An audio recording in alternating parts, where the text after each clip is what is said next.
เมื่อนี้ประคำรีวิวเอารถวีโกแซมมานำเสนอเนาะคันนี้ปี13 14เด้อเอาโฟวินมาฝากเนาะเมื่อนี้เนาะเขี่ยกระปุกโฟวินครับขี่สะดวกสบายทาง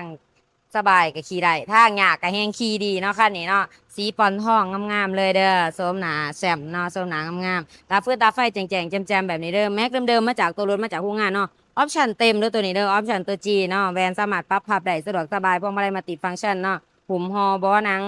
สีครีมให้เรียบร้อยมาจากโรงงานเนาะเป็นบล็อกไฟฟ้าน้ำผอมเด้อทุกคนเด้อไม่สีสมเนาะทุกคนเนาะหายากเด้อไม่สีสมใส่เดิมศูนย์ลาวเด้อคันนี้เนาะใส่เดิมศูนย์ลาวเนาะย้ำว่าใส่เดิมศูนย์ลาวโหดหายากเด้อมีคันเดียวเนาะทุกคนเนาะงามๆมีกล่องมีจอให้ครบเบิดทุกอย่างอีกเนาะเดี๋ยวเราจะพาทุกคนไปเบิ่งเลยครับส้มกันเลยไปคาโดด้าเนาะมื้อนี้มีวีโก้แซมจะมานำเสนอเลยเป็นปี13เนาะกันนี่เนาะใส่เดิมศูนย์ลาวเด้อ เป็นเกียร์กับปุ๊กเนาะกันนี่เนาะมีกล่องมีจอให้ครบเด้อโสมหนาแสมงามๆเนาะแม็กเดิมๆมาจากโรงงานมาจากตัวรถเลยเนาะคันนี้จะเป็นเกียร์กับปุ๊กมีโฟวินให้นำเด้อทุกคนเด้อ4x4เนาะครับขี่สะดวกสบายเลยมีวอลไฟฟ้าให้น้ำพร้อมเนาะกล่องจอครบเบิดทุกอย่างกระดิกกระแจยางสะกัวให้มาครบเลยเนาะคันนี้เนาะหลังกระบอกกระบะคนกลางคนกองไหลสะดวกสบายเลยราคาคันนี้แมน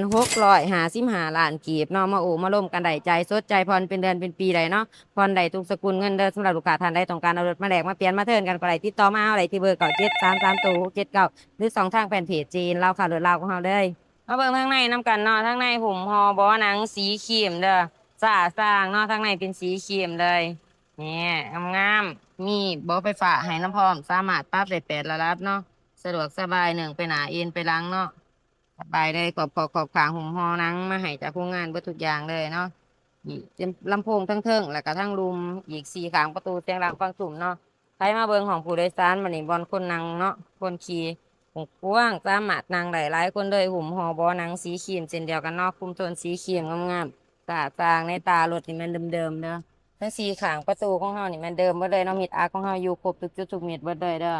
พื้นตาไฟถ่ายแจ้งๆแจ่มๆแบบนี้เลยเนาะเป็นออปชั่นตัว G เด้อจะมีกล่องถอยให้น้ำพร้อมเนาะวันนี้เนาะเวลาเขาเกียร์ถอย คันใดเหยาะคันใดเหยียบคันส้นถ่ายของมันยังจุบๆงามๆเดิมๆเบิดเนาะมาเบิ่งแม็กไลเนอร์เดิมๆมาจากตัวรถมาจากโรงงานแล้วมีหอยขีดกวาดตามการใส่งานเนาะหัวน็อตปอกขางอยู่ครบทุกจุดทุกเม็ดรถเดิมๆแท้100%เนาะทั้ง2 ขางเลยทุกคนเดิมมาเบิ่งมาเช็คเอาได้เนาะกะดิกกระแจยางสกัวเฮามีให้ครบ2 รางกันแน่นๆเด้อคันนี้ พวงมาลัยจะเป็นพวงมาลัยมัลติฟังก์ชันเนาะมีหน้าปอกหน้าปัดเป็นไม้สีสมเนาะแจ่งๆแจ่มๆเลยหาอย่างเนาะไม้สีสมหน้าปัดงามๆแบบนี้หน้าจอเดิมๆมาจากโรงงานมาจากตัวรถเด้อตัวนี้เนาะวิธีเปิดแอร์เนาะสำหรับระบบแอร์ของเฮาเปิดสะดวกสบายเนาะขีดน้อยเย็นคอยขีดใหญ่ขึ้นไปก็จะเย็นแห้งๆเนาะเนี่ยเปิดสะดวกสบาย2 แอร์ก็หันซ้ายหันขวาได้มีบอลเบิ่งโมงเบิ่งเวลาให้อีกเนาะบ่ต้องก้มเบิ่งในโทรศัพท์คันนี้จะเป็นเกียร์กระปุกเด้อมี5 ตัวเลขเนาะ พวกถึงเกียร์ถอยเนาะเวลาเขาเกียร์ถอยก็จะมีกล่องถอยขึ้นมาในหน้าจอน้ำนึงเนาะเขาบอจำเยี่ยมไหม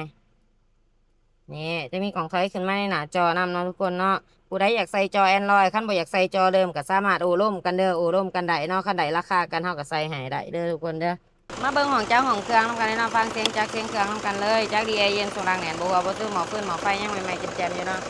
นี่บ่เป็นไอบ่เป็นควันเด้อแฟนพอกแฟนเพจอยู่ครบเบิดเลยตัว R ตัว L เนาะ